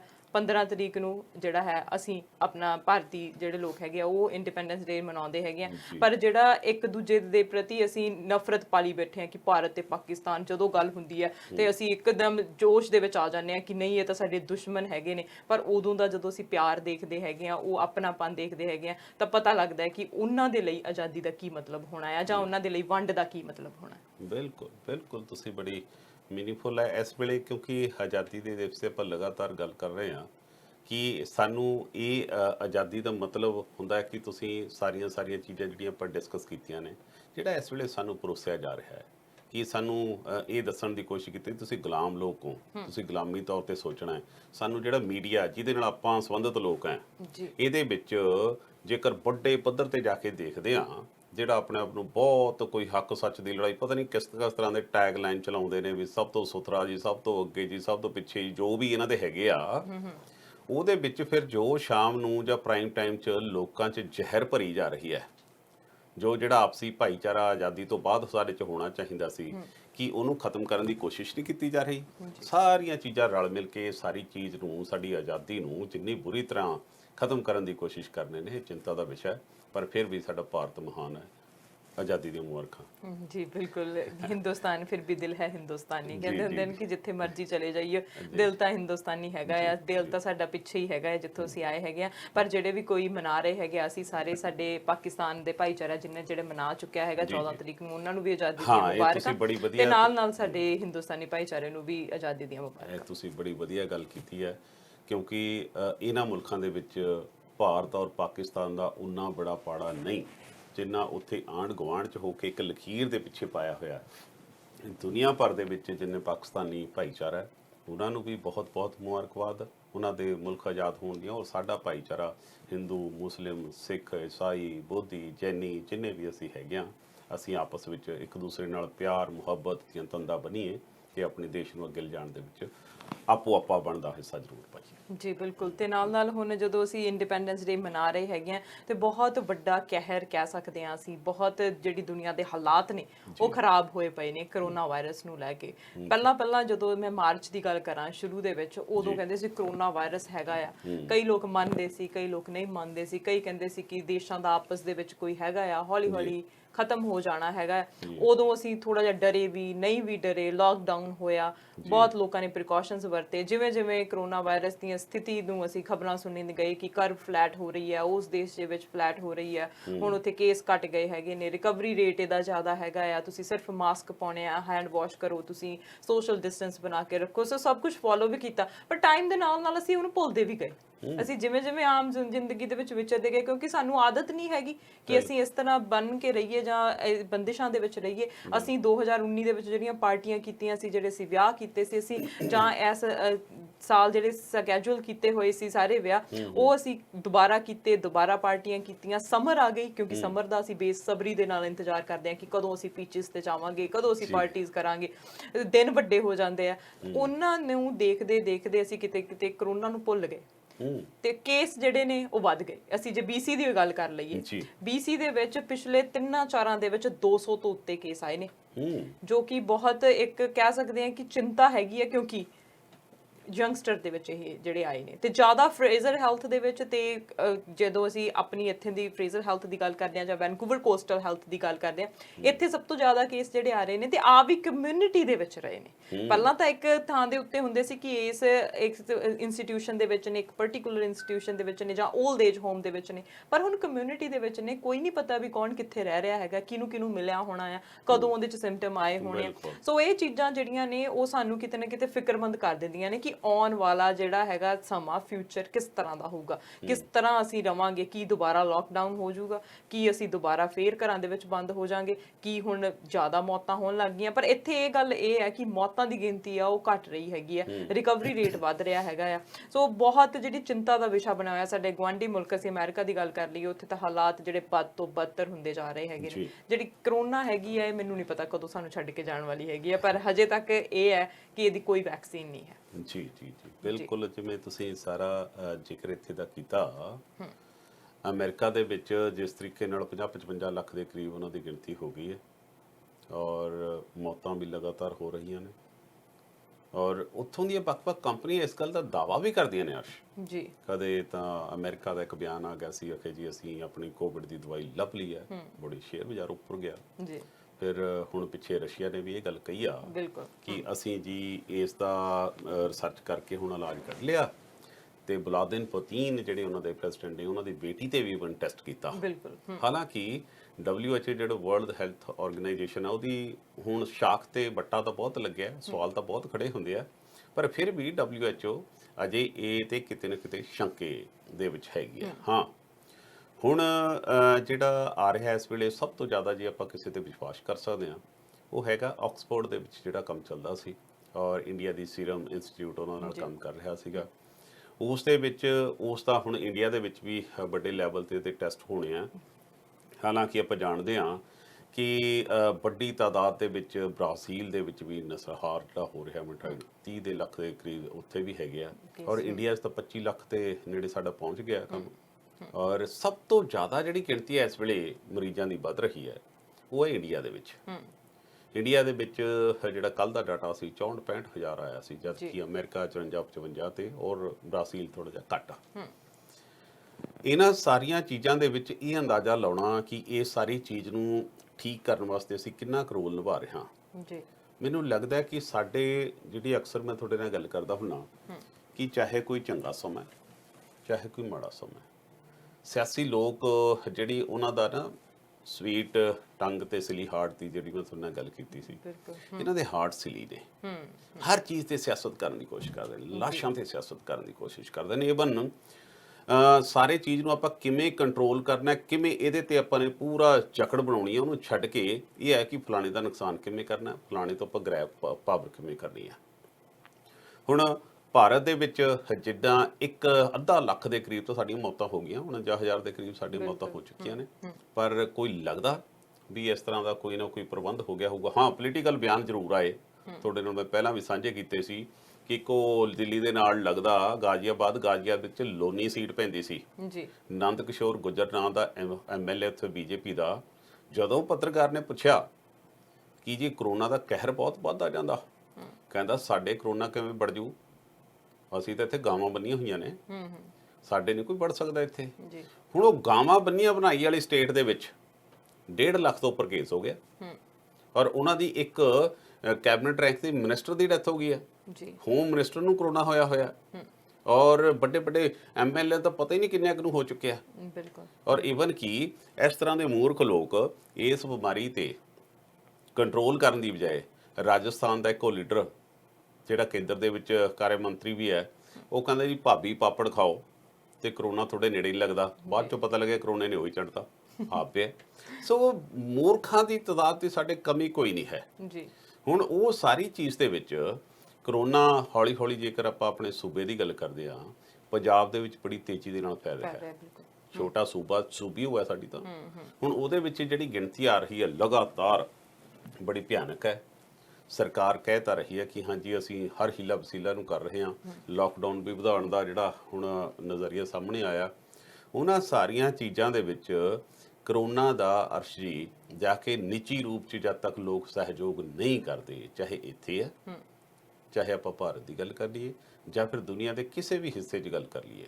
ਇੱਥੇ ਤਾਂ ਡਾਕਟਰ ਬੋਨੀ ਹੈਨਰੀ, ਕੀ ਨਾ ਉਹਨਾਂ ਦਾ, ਬੋਨੀ ਹੈਨਰੀ ਨੇ ਕਿਹਾ ਕਿ ਅਸੀਂ ਸਖਤਾਈ ਨਹੀਂ ਕਰਨੀ ਇੱਥੇ ਕਿਉਂਕਿ ਹਿਊਮਨ ਰਾਈਟਸ ਤਾਂ ਬਹੁਤ ਹੈ, ਪਰ ਸਾਡੇ ਭਾਰਤ ਦੇ ਵਿੱਚ ਤਾਂ ਹਿਊਮਨ ਹੈ ਹੀ ਨਹੀਂ, ਰਾਈਟ ਦੀ ਬਾਤ ਦੀ ਗੱਲ ਹੈ। ਜੇਕਰ ਉਹਨਾਂ ਨੂੰ ਨਾ ਤੁਸੀਂ ਡੰਡੇ ਨਾਲ ਤੋਰਿਆ ਤਾਂ ਉਹਨਾਂ ਨੇ ਹਟਣਾ ਤਾਂ ਹੈ ਨਹੀਂ। ਸੋ ਇਸ ਕਰਕੇ ਮੌਜੂਦਾ ਸਥਿਤੀ ਦੇ ਵਿੱਚ ਕਰੋਨਾ ਦੇ ਮਾਮਲੇ 'ਚ ਹੁਣ ਹੋ ਕੀ ਰਿਹਾ ਕਿ ਇਹਨੂੰ ਕੰਟਰੋਲ ਕਰਨਾ ਤਾਂ ਆਪਣਾ ਫਰਜ਼ ਬਣਦਾ, ਜਿਹੜੀ ਮੈਂ ਗੱਲ ਕਹਿ ਰਿਹਾ, ਪਰ ਦੂਜੇ ਪਾਸੇ ਕਿਉਂਕਿ 2022 ਦੀਆਂ ਚੋਣਾਂ ਆ ਗਈਆਂ, ਸੋ ਲੀਡਰ ਸਾਹਿਬਾਨ ਕਈਆਂ ਨੇ ਬਾਕੀਆਂ ਸਾਰਿਆਂ ਦੇ ਮੂੰਹ ਬੰਨੇ ਹੁੰਦੇ ਤੇ ਮੇਨ ਲੀਡਰ ਨੇ ਫਿਰ ਖੁੱਲਾ ਰੱਖਿਆ ਹੁੰਦਾ ਵੀ ਪਹਿਚਾਣ ਅੱਜ ਵੀ ਆਈ ਹੈ। ਹੁਣ ਬਿਰਸਾ ਸਿੰਘ ਬਲਟੋਹਾ ਹੋਣੀ ਉੱਥੇ ਕਈ ਹਜ਼ਾਰ ਬੰਦਾ ਲੈ ਕੇ ਉੱਥੇ ਪ੍ਰੋਟੈਸਟ ਕਰਦੇ, ਇੱਕ ਉਹਦੇ MLA ਜੇ ਮੰਤਰੀ ਦੇ ਘਰ ਨੂੰ ਜਾਂਦੇ ਹੋਏ ਪੁਲਿਸ ਨੇ ਮਸਾ ਰੋਕੇ। ਉਧਰੋਂ ਦੇਸ਼ ਦਾ ਪ੍ਰਧਾਨ ਮੰਤਰੀ ਨੇ ਹੁਣ ਦੇਸ਼ ਨੂੰ ਸੰਬੋਧਨ ਕਰਨਾ, 4000 ਬੰਦਾ ਕਹਿੰਦਾ ਲੈ ਕੇ ਆਓ, ਪਹਿਲਾਂ ਤਾਂ ਬੱਚੇ ਵੀ ਲੈ ਕੇ ਆਉਂਦੇ ਸੀ, ਇਸ ਵਾਰੀ ਕੈਡਿਟ ਬਿਠਾਏ ਜਾਣੇ ਆ। ਸੋ ਇਹਨਾਂ ਸਾਰੀਆਂ ਚੀਜ਼ਾਂ ਤੋਂ ਦੇਸ਼ ਦੇ ਨੇਤਾਵਾਂ ਨੂੰ ਤੇ ਆਮ ਲੋਕਾਂ ਨੂੰ ਸਾਨੂੰ ਸਮਝਣਾ ਚਾਹੀਦਾ ਕਿ ਬੜੀ ਭਿਆਨਕ ਬਿਮਾਰੀ ਹੈ, ਇਹ ਆਪਣੇ ਹੱਥੋਂ ਗੱਲੋਂ ਬਾਹਰ ਨਾ ਹੋ ਜੇ, ਇਹਦੇ ਵਿੱਚ ਆਪਾਂ ਬਣਦਾ ਰੋਲ ਨਿਭਾਈਏ। ਬਿਲਕੁਲ। ਅਮਰੀਕਾ ਦੇ ਵਿੱਚ ਵੀ ਇਲੈਕਸ਼ਨ ਹੋਣੇ ਆ, ਸ਼ਾਇਦ ਉਹ ਵੀ ਕਹਿ ਦੇਣ ਕਿ ਇਲੈਕਸ਼ਨ ਵਾਲੇ ਦਿਨ ਹੀ ਕਿ ਅੱਜ ਕਰੋਨਾ ਦੀ ਵੈਕਸੀਨ ਆ ਗਈ ਹੈ, ਟਰੰਪ ਸਾਹਿਬ ਇਹ ਨਾ ਐਲਾਨ ਕਰ ਦੇਣ, ਤੇ ਨਾਲ ਰਸ਼ੀਆ ਦੇ ਵਿੱਚ ਜਿਹੜੇ ਡਾਕਟਰ ਸੀ, ਟਾਪ ਡਾਕਟਰ, ਉਹ ਰਿਜ਼ਾਈਨ ਕਰ ਗਏ ਹੈਗੇ ਆ, ਸ਼ਾਇਦ ਇਸੇ ਗੱਲ ਤੋਂ ਕਿ ਸ਼ਾਇਦ ਇਹ ਅੱਗੇ ਆਉਣ ਦੇ ਚੱਕਰ ਦੇ ਵਿੱਚ ਕਰੋਨਾ ਵਾਇਰਸ ਦੀ ਜਿਹੜੀ ਵੈਕਸੀਨ ਆ ਉਹਦੀ ਅਨਾਉਂਸਮੈਂਟ ਕੀਤੀ ਗਈ ਹੈ ਕਿ ਅਸੀਂ ਤੇਜ਼ੀ ਦੇ ਨਾਲ ਅੱਗੇ ਵਧ ਜਾਈਏ, ਅਸੀਂ ਪਹਿਲੇ ਨੰਬਰ ਤੇ ਆ ਜਾਈਏ। ਪਹਿਲੇ ਨੰਬਰ ਦੀ ਦੌੜ ਦੇ ਵਿੱਚ ਜਿਹੜੀਆਂ ਝੂਠੀਆਂ ਵੈਕਸੀਨਸ ਹੈਗੀਆਂ ਨੇ ਜਾਂ ਜਾਲੀ ਵੈਕਸੀਨ ਹੈਗੀਆਂ, ਉਹਨਾਂ ਦਾ ਦਾਅਵਾ ਕੀਤਾ ਜਾ ਰਿਹਾ, ਉਹਦੇ ਤੋਂ ਬਚਣਾ ਚਾਹੀਦਾ ਕਿਉਂਕਿ ਵੈਕਸੀਨ ਆਉਣ ਨੂੰ ਹਜੇ ਟਾਈਮ ਲੱਗਣਾ ਹੈਗਾ, ਇਹ ਸਾਨੂੰ ਸਮਝਣਾ ਚਾਹੀਦਾ, ਗਾਈਡਲਾਈਨਸ ਫੋਲੋ ਕਰਨੀਆਂ ਚਾਹੀਦੀਆਂ। ਫਿਲਹਾਲ ਆਪਾਂ ਬ੍ਰੇਕ ਲਾ ਲੈਂਦੇ ਹਾਂ ਤੇ ਬ੍ਰੇਕ ਤੋਂ ਬਾਅਦ ਵਾਪਸ ਆਉਂਦੇ ਹਾਂ। ਸਟ੍ਰੇਟ ਟਾਕ ਸਿੱਧੀ ਗੱਲ ਪ੍ਰੋਗਰਾਮ ਦੇ ਵਿੱਚ ਇਸ ਤਰ੍ਹਾਂ ਹੀ ਗੱਲਬਾਤ ਹੁੰਦੀ ਰਹੇਗੀ, ਤੁਸੀਂ ਬਨੇ ਰਹੋ ਸਾਡੇ ਨਾਲ। ਰੁਕਦੇ ਹਾਂ ਕਮਰਸ਼ੀਅਲ ਬ੍ਰੇਕ ਦੇ ਲਈ।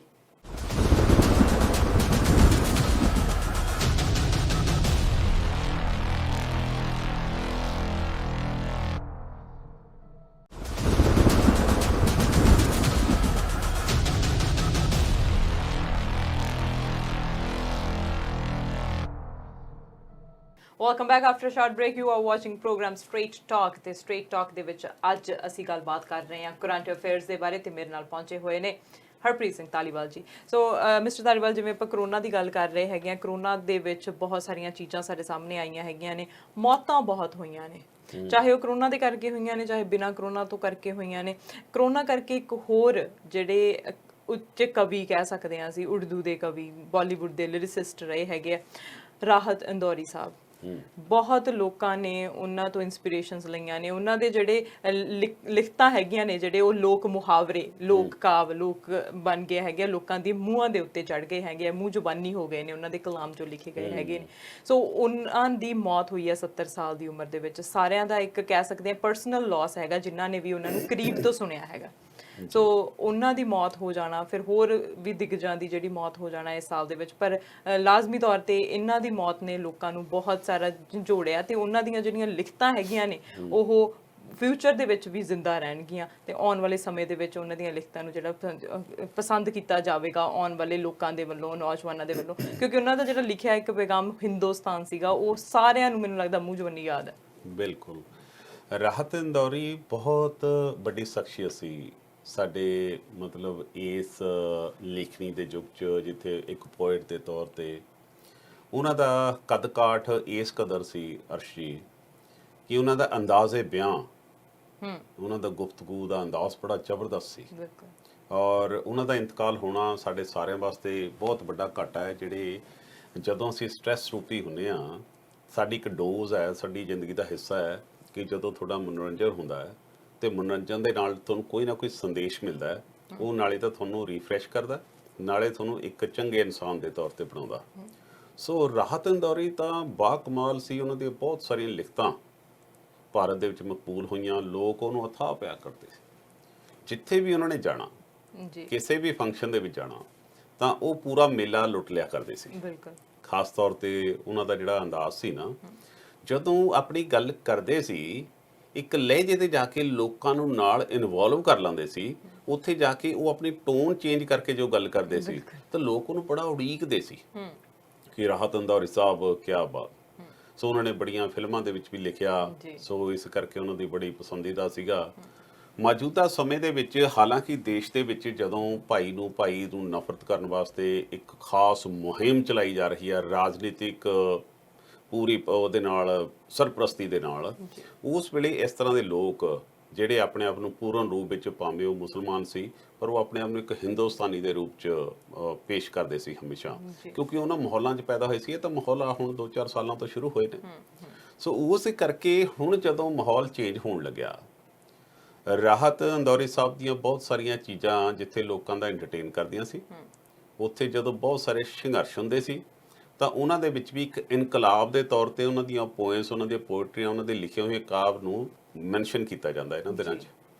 ਖਾਸ ਤੌਰ ਤੇ ਜਦੋਂ ਕੁਝ ਅੰਦੋਲਨ ਚੱਲੇ, ਚਾਹੇ JNU ਚੱਲਿਆ, ਜਾਂ ਫਿਰ ਜਿਹੜਾ ਇਸ ਵੇਲੇ ਪਿੱਛੇ ਜਦੋਂ ਦਿੱਲੀ ਦੇ ਵਿੱਚ ਲੇਡੀਜ਼ ਉੱਥੇ ਬੈਠੀਆਂ ਸੀਗੀਆਂ ਸ਼ਾਹੀਨ ਬਾਗ ਦੇ ਵਿੱਚ, ਉਦੋਂ ਵੀ ਇਹਨਾਂ ਚੀਜ਼ਾਂ ਨੂੰ ਵਰਤਿਆ ਜਾਣ ਲੱਗਿਆ। ਜਾਂ ਫਿਰ ਬਹੁਤ ਸਾਰੇ ਲੋਕਾਂ ਨੇ ਜਦੋਂ ਆਪਣੇ ਪ੍ਰੋਟੈਸਟ ਕੀਤੇ, ਜਦੋਂ ਪ੍ਰੋਟੈਸਟ ਕਰਕੇ ਉਹ ਗੱਲ ਕਰਦੇ ਸੀ ਤਾਂ ਸਿਆਸੀ ਧਿਰਾਂ ਨੂੰ ਤਕਲੀਫ ਹੁੰਦੀ ਸੀ। ਖਾਸ ਤੌਰ ਤੇ ਉਹਨਾਂ ਦਾ ਉਹ ਸ਼ੇਅਰ ਕਿ आग लगाने वालों को खबर कहाँ, वो लिखते हैं ना, लगेगी आग तो आएंगे घर कई जद में, यहाँ पे सिर्फ मेरा मकान थोड़ी है, यहाँ पे सिर्फ मेरा मकान थोड़ी है, मिला है खून सभी का इस मिट्टी में, ये किसी के बाप का हिंदुस्तान थोड़ी है। ਜਦੋਂ ਇਹ ਗੱਲ ਕਰਦੇ ਆ ਉਹ ਤਾਂ ਫਿਰ ਬਹੁਤ ਸਾਰੇ ਲੋਕਾਂ ਨੂੰ ਤਕਲੀਫ ਹੁੰਦੀ ਹੈ ਜਿਹੜੇ ਇਸ ਵੇਲੇ ਦੇਸ਼ ਦੇ ਵਿੱਚ ਨਫ਼ਰਤ ਫੈਲਾ ਰਹੇ ਨੇ, ਜਿਹੜੇ ਇਸ ਵੇਲੇ ਬਹੁਤ ਸਾਰੀਆਂ ਘੱਟ ਗਿਣਤੀਆਂ ਨੂੰ ਦੱਬਣ ਦੀ ਕੋਸ਼ਿਸ਼ ਕਰ ਰਹੇ ਆ। ਸੋ ਇੱਕ ਹਸਤਾਖਰ ਬਣ ਕੇ ਰਾਹਤ ਇੰਦੌਰੀ ਸਾਹਿਬ ਅੱਗੇ ਆਏ ਤੇ ਉਹਨਾਂ ਦੇ ਨਾਲ ਲੋਕਾਂ ਨੇ ਅਥਾਹ ਉਹਨਾਂ ਨੂੰ ਮੁਹੱਬਤ ਦਿੱਤੀ। ਪਰ ਹੁਣ ਆ ਕਰੋਨਾ ਦੀ ਬਿਮਾਰੀ ਨੇ ਉਹਨਾਂ ਨੂੰ ਵੀ ਚਪੇਟ 'ਚ ਲਿਆ ਤੇ ਕੁਛ ਤਾਂ ਉਹਨਾਂ ਨੂੰ ਲੰਗਸ ਦੇ ਵਿੱਚ ਪਹਿਲਾਂ ਪ੍ਰੋਬਲਮ ਸੀ, ਉਸ ਕਰਕੇ ਇਸ ਬਿਮਾਰੀ ਨੇ ਸਾਡਾ ਨਿਆਬ ਹੀਰਾ ਉਹਨੂੰ ਖੋਹ ਲਿਆ। ਉਹ ਇੱਕ ਜਾਤ ਧਰਮ ਤੋਂ ਉੱਪਰ ਉੱਠ ਕੇ ਬੜਾ ਵੱਡਾ ਕਵੀ ਸੀ। ਸੋ ਅਸੀਂ ਸਾਰੇ ਉਹਨਾਂ ਨੂੰ ਸਿਜਦਾ ਕਰਦੇ ਹਾਂ ਜੀ। ਬਿਲਕੁਲ, ਬਹੁਤ ਵੱਡਾ ਘਾਟਾ ਹੈਗਾ ਆ, ਨਾ ਪੂਰਾ ਹੋਣ ਵਾਲਾ ਘਾਟਾ ਹੈਗਾ ਆ, ਪਰ ਉਹਨਾਂ ਦੀਆਂ ਲਿਖਤਾਂ ਸਦਾ ਅਮਰ ਰਹਿਣਗੀਆਂ। ਤੇ ਨਾਲ ਹੁਣ ਜੇ ਅਸੀਂ ਸਿਆਸਤ ਦੀ ਗੱਲ ਕਰਦੇ ਹੈਗੇ ਆ, ਭਾਰਤ ਦੀ ਗੱਲ ਕਰਦੇ ਆ, ਤਾਂ ਉੱਥੇ ਵਕੀਲ ਹੈਗੇ ਨੇ ਪ੍ਰਸ਼ਾਂਤ ਭੂਸ਼ਣ ਜੀ। ਸੁਪਰੀਮ ਕੋਰਟ ਨੇ ਉਹਨਾਂ ਨੂੰ ਵਿਵਾਦਤ ਟਿੱਪਣੀਆਂ ਕਰਨ ਦੇ ਕਰਕੇ ਦੋਸ਼ੀ ਠਹਿਰਾਇਆ ਤੇ ਉਹਨਾਂ ਨੂੰ ਸਜ਼ਾ ਵੀ ਹੋਣ ਵਾਲੀ ਹੈ। 20 ਅਗਸਤ ਨੂੰ ਸਜ਼ਾ ਹੋਣੀ ਹੈ। ਕੀ ਮਾਮਲਾ ਪੂਰਾ? ਪ੍ਰਸ਼ਾਂਤ ਭੂਸ਼ਣ ਵੀ ਇੱਕ ਵੱਡੀ ਸ਼ਖਸੀਅਤ ਹੈ। ਪ੍ਰਸ਼ਾਂਤ ਭੂਸ਼ਣ ਦੇ ਪਾਪਾ ਸ਼ਾਂਤੀ ਭੂਸ਼ਣ, ਤੇ ਇਹ ਇੱਕ ਇਸ ਤਰ੍ਹਾਂ ਦਾ ਪਰਿਵਾਰ ਹੈ ਜਿਨ੍ਹਾਂ ਨੇ ਦੇਸ਼ ਦੇ ਵਿੱਚ ਬਹੁਤ ਵੱਡਾ ਆਪਣਾ ਬਣਦਾ ਰੋਲ ਨਿਭਾਇਆ ਜੀ। ਔਰ ਤੁਹਾਨੂੰ ਯਾਦ ਹੋਣਾ ਹੈ ਕਿ ਜਿਹੜੀ ਆਮ ਆਦਮੀ ਪਾਰਟੀ ਦਾ ਜਿਹੜਾ ਉਫਾਨ ਹੋਇਆ ਤਾਂ ਉਸ ਦੇ ਵਿੱਚ ਇਸ ਪਰਿਵਾਰ ਦਾ ਬੜਾ ਵੱਡਾ ਯੋਗਦਾਨ ਸੀ। ਇਹਨਾਂ ਦੇ ਪਿਤਾ ਨੇ ਸ਼ਾਂਤੀ ਭੂਸ਼ਣ, ਉਹਨਾਂ ਨੇ 2 ਕਰੋੜ ਰੁਪਈਆ ਵੀ ਕੇਜਰੀਵਾਲ ਉਹਨਾਂ ਨੂੰ ਆਪਣੇ ਘਰੋਂ ਦਿੱਤਾ ਸੀ ਵੀ ਤੁਸੀਂ ਅੱਗੇ ਵਧੋ, ਆਪਾਂ ਇਹਨੂੰ ਕਰੀਏ। ਫਿਰ ਪ੍ਰਸ਼ਾਂਤ ਭੂਸ਼ਣ ਛੱਡ ਦਿਓ, ਕੇਜਰੀਵਾਲ ਨੇ ਕੱਲਾ ਕੱਲਾ ਬੰਦਾ ਕਰਕੇ ਪਾਰਟੀ ਚੋਂ ਕੱਢਣਾ ਸ਼ੁਰੂ ਕੀਤਾ ਜਿਹੜਾ ਪ੍ਰਭਾਵਸ਼ਾਲੀ ਸੀ, ਜਾਂ ਫਿਰ ਉਹਨਾਂ ਨੂੰ ਛੱਡ ਕੇ ਜਾਣ ਲੱਗੇ। ਹੁਣ ਕੇਜਰੀਵਾਲ ਤੇ ਆਮ ਆਦਮੀ ਪਾਰਟੀ ਦੋਵਾਂ ਦਾ ਇੱਕੋ ਨਾਂ ਹੈ, ਤੀਜਾ ਬੰਦਾ ਉੱਥੇ ਖੜਾ ਕੋਈ ਨਹੀਂ ਦਿਖਾਈ ਦਿੰਦਾ। ਪ੍ਰਸ਼ਾਂਤ ਭੂਸ਼ਣ ਨੇ ਹਮੇਸ਼ਾ ਹੀ ਲੋਕਾਂ ਦੇ ਇੰਟਰਸਟ ਦੇ ਮਾਮਲਿਆਂ ਤੇ ਆਪਣਾ ਬਣਦਾ ਰੋਲ ਨਿਭਾਇਆ। ਉਹਨਾਂ ਨੇ ਬਹੁਤ ਸਾਰੀਆਂ ਲੜਾਈਆਂ ਲੜੀਆਂ, ਕੋਰਟਾਂ ਦੇ ਵਿੱਚ ਪਟੀਸ਼ਨਾਂ ਪਾ ਕੇ, PIL ਪਾ ਕੇ ਉਹਨਾਂ ਤੇ ਉਹ ਸੰਘਰਸ਼ ਕਰਦੇ ਰਹੇ ਆ।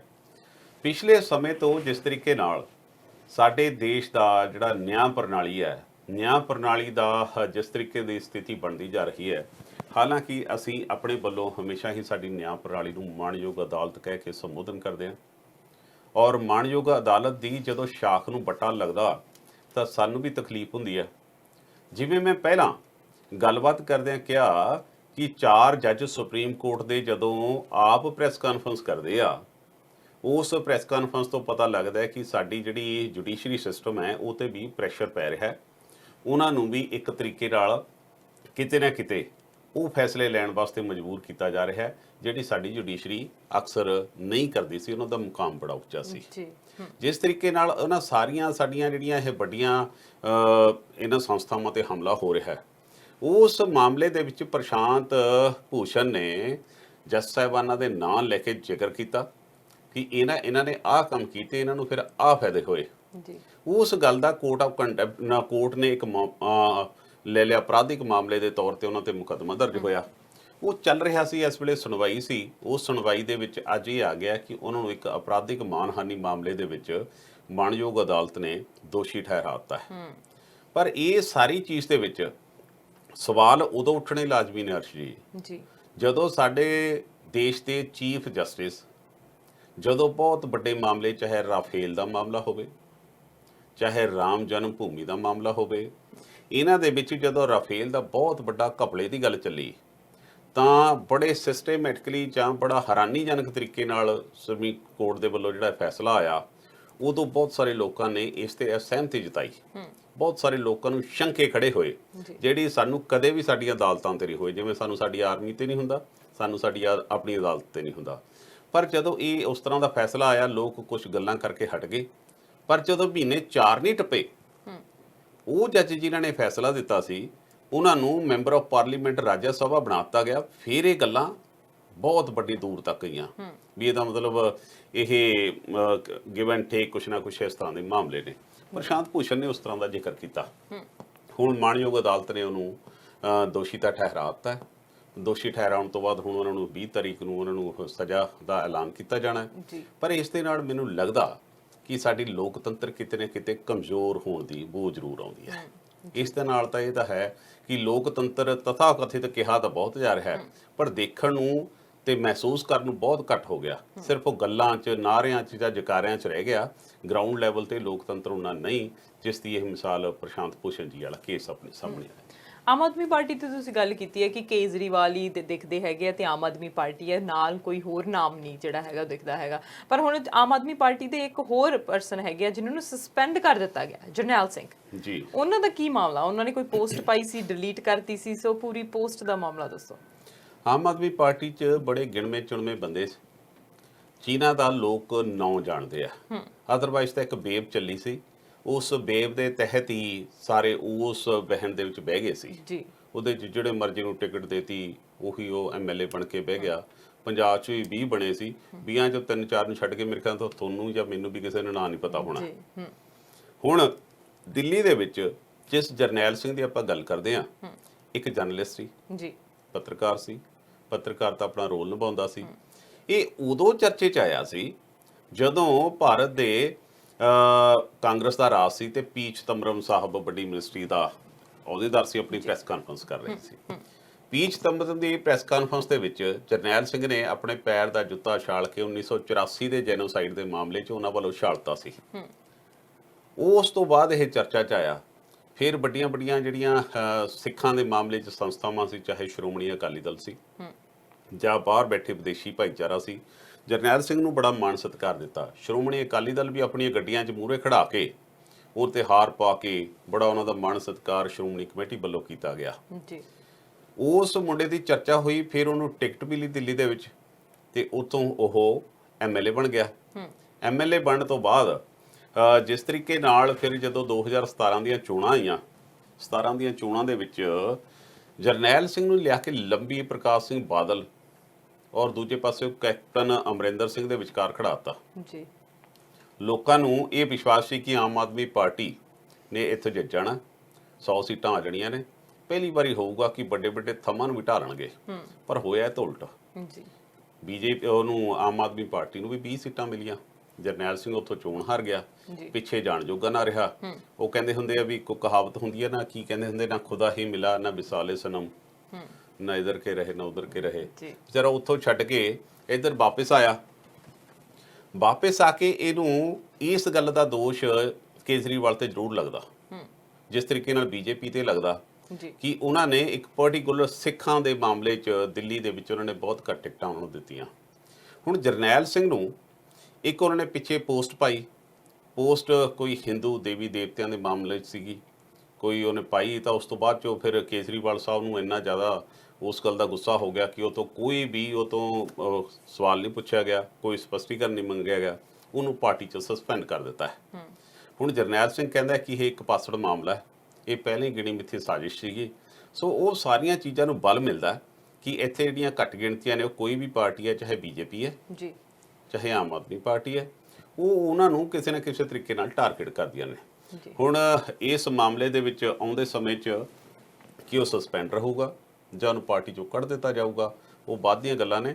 ਪਰ ਇਸ ਦੇ ਨਾਲ ਕਿਤੇ ਨਾ ਕਿਤੇ ਚਰਚਾ ਜ਼ਰੂਰ ਹੋਣੀ ਸ਼ੁਰੂ ਹੋ ਗਈ ਹੈ ਕਿ ਜਰਨੈਲ ਸਿੰਘ, ਜਿਸ ਦਾ ਇੱਕ ਰੁਤਬਾ ਸੀ ਆਪਣੇ ਆਪ ਦੇ ਤੌਰ ਤੇ, ਉਸ ਨੂੰ ਇਸ 'ਚੋਂ ਪਾਰਟੀ 'ਚੋਂ ਕੱਢ ਦੇਣਾ ਸਵਾਲ ਖੜੇ ਕਰਦਾ।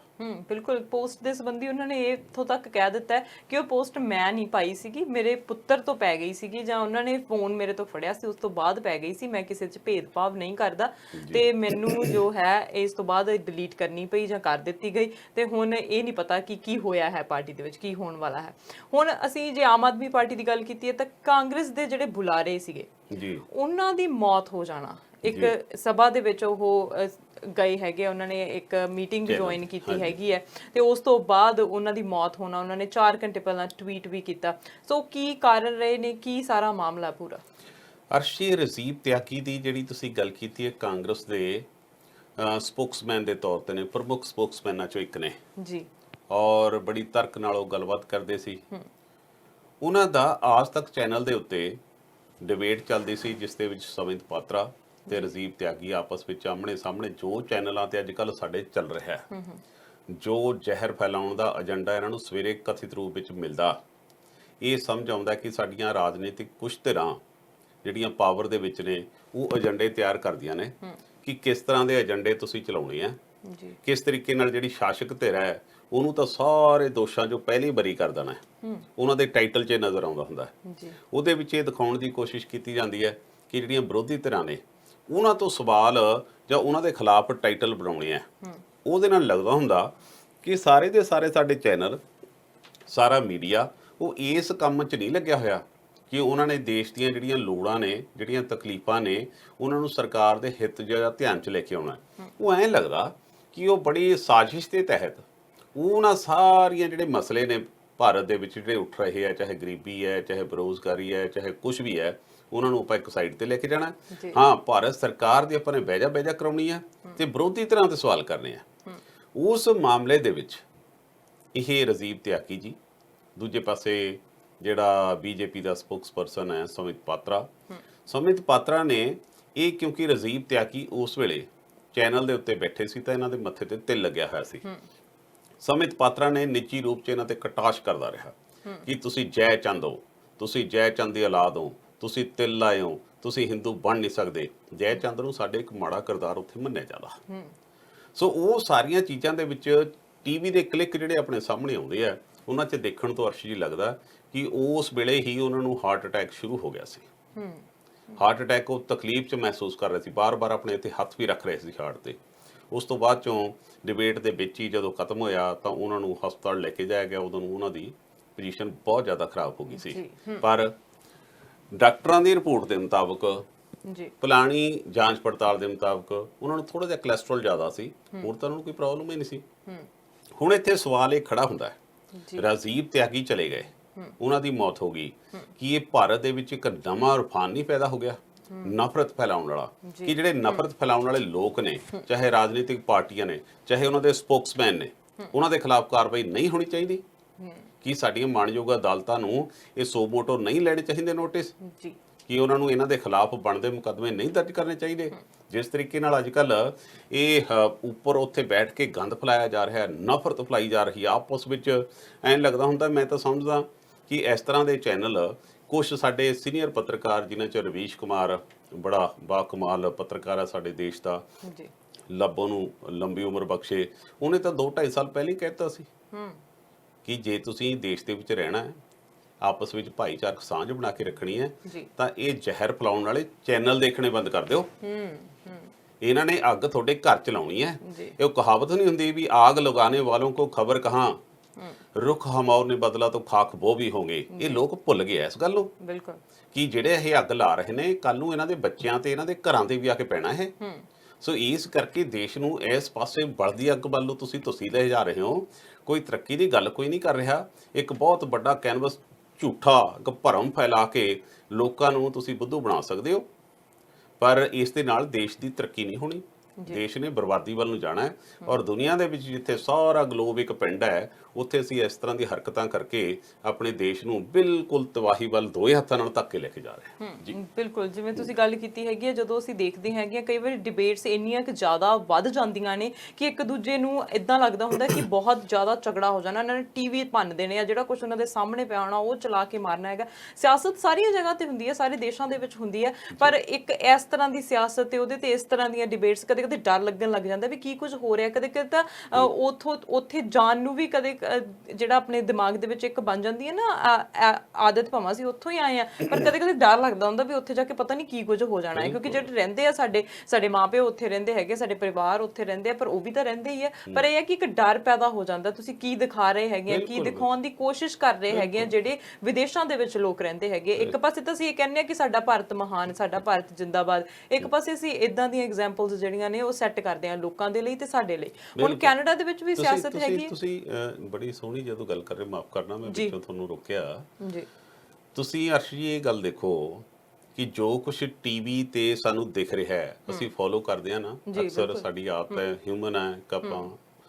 ਹੁਣ ਟੀਵੀ ਤੇ ਜਦੋਂ ਇਸ ਤਰ੍ਹਾਂ ਦੀ ਡਿਬੇਟ, ਆਪਾਂ ਜਰਨਲਿਸਟ ਆ, ਆਪਾਂ ਨੂੰ ਲੋੜ ਹੁੰਦੀ ਹੈ ਕਿ ਇਨਫੋਰਮੇਸ਼ਨ ਕਿਤੋਂ ਨਾ ਕਿਤੋਂ, ਜਦੋਂ ਕਿਤੇ ਗਲਤੀ ਨਾਲ ਇਹ ਕਿਤੇ ਆਨ ਹੋ ਜਾਣ, ਮੈਂ ਤਾਂ ਇਹਨਾਂ ਨੂੰ ਦੇਖਦਾ ਨਹੀਂ ਹੁਣ। ਮੈਂ ਤਾਂ YouTube ਵਗੈਰਾ ਤੇ ਜ਼ਿਆਦਾ ਦੇਖਣ ਦੀ ਕੋਸ਼ਿਸ਼ ਕਰੀਂਦੀ ਹੈ, ਜਾਂ ਫਿਰ ਜਿਹੜੇ ਅਨਬਾਇਸ ਲੱਗਦੇ ਆ ਕਿ ਉਹਨਾਂ ਨਾਲ ਆਪਾਂ ਦੇਖੀਏ। ਜਦੋਂ ਇਹ ਚੱਲਦੇ ਹੁੰਦੇ ਆ, ਮੈਂ ਆਪਣੇ ਦਿਲ ਦੀ ਗੱਲ ਦੱਸਦਾ, ਜਦੋਂ ਇੱਥੇ ਇੰਨਾ ਖੁਰਾਫਾਤੀ ਇੱਕ ਦੂਸਰੇ ਨੂੰ ਮਤਲਬ ਵੀ ਇੰਨੀਆਂ ਉਹ ਕਰਦੇ ਹੁੰਦੇ ਆ, ਮੇਰਾ ਬੇਟਾ ਛੋਟਾ ਹੁੰਦਾ ਰੋਣ ਲੱਗ ਜਾਂਦਾ ਸੀ। ਮੈਂ ਹੁਣ ਜਦੋਂ ਬੱਚਾ ਕੋਈ ਆਉਂਦਾ ਹੁੰਦਾ, ਮੈਂ ਡਿਬੇਟ ਮਿਊਟ ਕਰ ਦੇਣਾ ਜਾਂ ਬੰਦ ਕਰ ਦੇਣਾ ਜੀ। ਕਿੰਨਾ ਅਸਰ ਵੀ ਉਹਨਾਂ ਤੇ ਜਾ ਕੇ ਅੱਗੇ ਹੋ ਸਕਦਾ। ਸਾਡੇ ਬੱਚਿਆਂ ਨੂੰ ਜਿਹੜੇ ਨੂੰ ਅਸੀਂ ਸਿਖਾ ਰਹੇ ਹਾਂ ਕਿ ਆਪਸੀ ਭਾਈਚਾਰਾ, ਸਾਡੇ ਹਿੰਦੂ ਭਾਈ ਨੇ, ਆ ਸਾਡੇ ਮੁਸਲਮਾਨ ਭਾਈਚਾਰੇ ਨੇ, ਆ ਸਾਡੇ ਬੋਧੀ ਜੈਨ ਨੇ, ਆ ਸਾਡਾ ਸਿੱਖ ਪਰਿਵਾਰ ਨੇ, ਅਸੀਂ ਤਾਂ ਉਹਨਾਂ ਨੂੰ ਆਹ ਚੀਜ਼ਾਂ ਸਿਖਾ ਰਹੇ ਹਾਂ।